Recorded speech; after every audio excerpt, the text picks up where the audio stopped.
So guys, pretty crazy news. I'm actually picking up a pair of sneakers at the airport. Oh.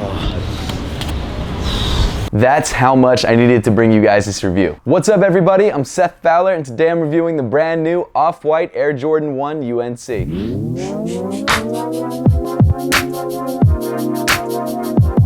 Thanks so much for tuning in today. Make sure to subscribe down below if you haven't yet and want to see more reviews just like this one. Also make sure to give me a follow on Instagram and on Twitter at RealSethFowler. But with all that out of the way, let's get into it. So I'm sure as you could tell by the intro clip, I'm not in my regular studio. Today, I'm out in Los Angeles, California, but I still wanted to bring you all a review of the Off-White Jordan 1s. You all know how much I love the Nike Off-White collection and how interesting of a collaboration I think it is. I think Virgil and Nike killed it. They're beautiful sneakers, and I think they breathe life back into the Nike hype train. At a time when Nike really needed a killer collection to stay on top, Nike and Off-White delivered. Not only do I really like the 10 collection because of how it looks or what it did to bring Nike back, I also got a chance to meet and talk to Virgil Abloh when the first Off-White Jordan 1 came out. He also signed my pair, which is pretty cool. So if you guys want to check out that vlog and haven't yet, make sure to click the link at the top of the screen. But as we all know, the Jordan 1 is probably the most hyped up silhouette in the Nike Off-White collection. The first Jordan 1 dropped the Chicago colorway with the original release of the 10 collection back in November. And then earlier this year, we saw a European only release of the triple white colorway. Still holding out hope that they're going to re-release those in the United States. And then just last week, Nike dropped a bombshell on us with the surprise Sneaker Zap release of the Off-White Air Jordan 1 UNC.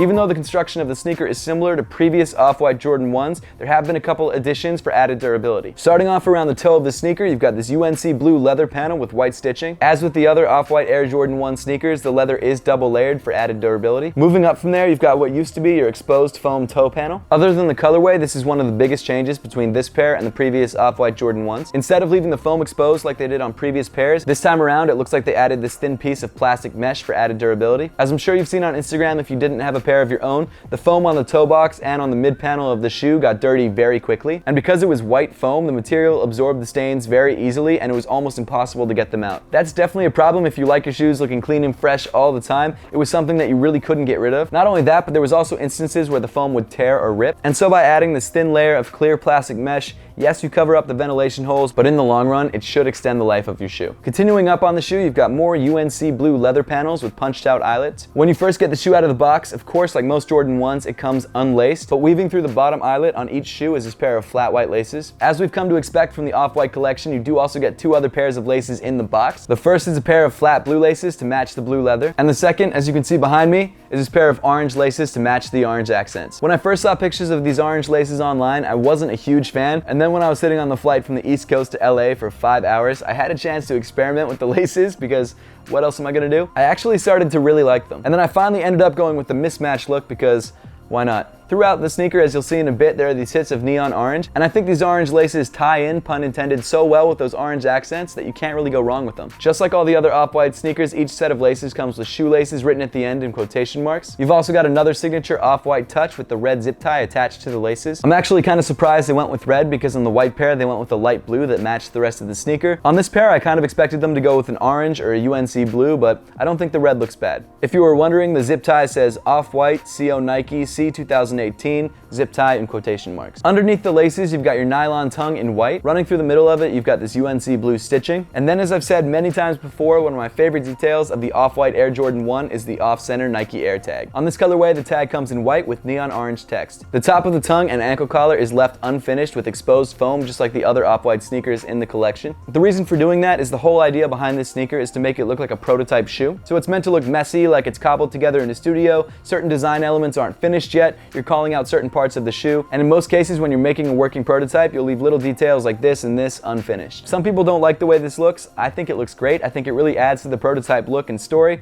I love it. Inside the shoe, you've got this UNC blue sock liner mesh. You've also got a white insole that's the same as the triple white colorway. Instead of having the 10 and the Off-White logo, you've got Nike Air on the heel. And as we've come to expect from the Off-White sneakers, you've got sort of this pyramid-shaped traction pattern on the midfoot. Still have no idea what that's for, because when you're wearing the shoe, you don't feel it at all. As for fit, the Off-White Jordan 1 seems to fit just like any other Jordan 1, which for me is true to size. If you don't own any pairs of Jordan 1s, I definitely suggest going down to your local sneaker store and trying a pair on before you buy the Off-White Jordan 1s. But if you just don't have that option and really need a pair of Off-White 1s, you should be fine going true to size. Continuing back on the sneaker, you get to another signature Off-White touch, the Misplaced Nike Swoosh. Again, Nike and Virgil are going for that prototype look, so that's why the swoosh is off-center and not stitched around the outside. Instead, the front end of the swoosh overlaps this leather panel and is only tacked by orange stitching in the front and in the back, which means you can sort of pull it off the side of the sneaker. Not that you would, but you can. Near the back of the swoosh, you've got this little neon orange tab that we find on all the other Off-White sneakers. I've always really liked the stitching details on the Off-White Jordan 1 swoosh,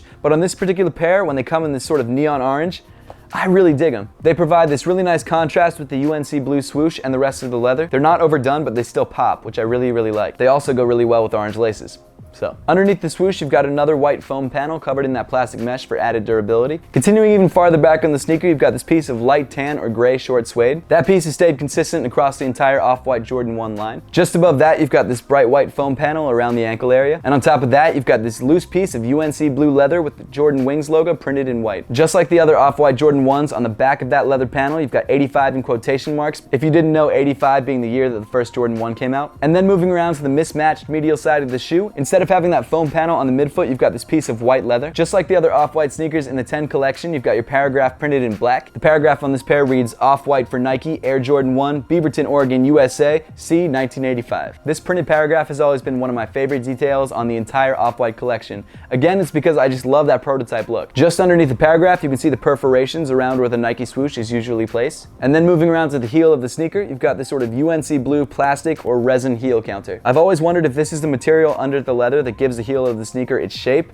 It's like got this unfinished texture and it's really rough. Honestly, I have no idea, but that's what I would guess that it is. Moving down the sneaker, you get to your standard midsole in sort of an off-white, pun intended, midsole color. On the lateral side of the heel, you've got the word Air in quotation marks printed in black. That's one of Virgil's signature touches on the Off-White collection. He likes to call out what sort of midsole cushioning is included in the sneaker. And then finally moving to the bottom of the sneaker, you get to your UNC blue Air Jordan 1 outsole. Overall, the Off-White Air Jordan 1 UNC is a gorgeous sneaker. Every time a new Off-White Jordan 1 sneaker comes out, I'm always blown away because even though the construction is similar to the previous pair, the new colorway is always something fresh and different. Yes, this is a UNC 1 colorway, but the way it's executed on this sneaker and the material usage throughout just really pulls the sneaker together. I love the prototype look, I love the colorway, I love everything about it. I guess if I had to rate my favorite colorways, the Chicago one would be first, this would definitely be number 2, and the triple white would be number 3. If you're trying to grab a pair of these for yourself, yes, they already did drop on the sneakers app, so you're kind of out of luck there. But the good news is they are re-releasing at other retailers across the world throughout the month. Now that we've got the review out of the way, let's put these guys on feet and see how they look.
I'd love to know your thoughts on the Off-White Air Jordan 1 UNC and which one of the 3 Air Jordan 1 colorways is your favorite. And as always, thank you so much for watching. Please make sure to give this video a thumbs up if you liked it, subscribe if you haven't yet, and I'll see you all in the next one.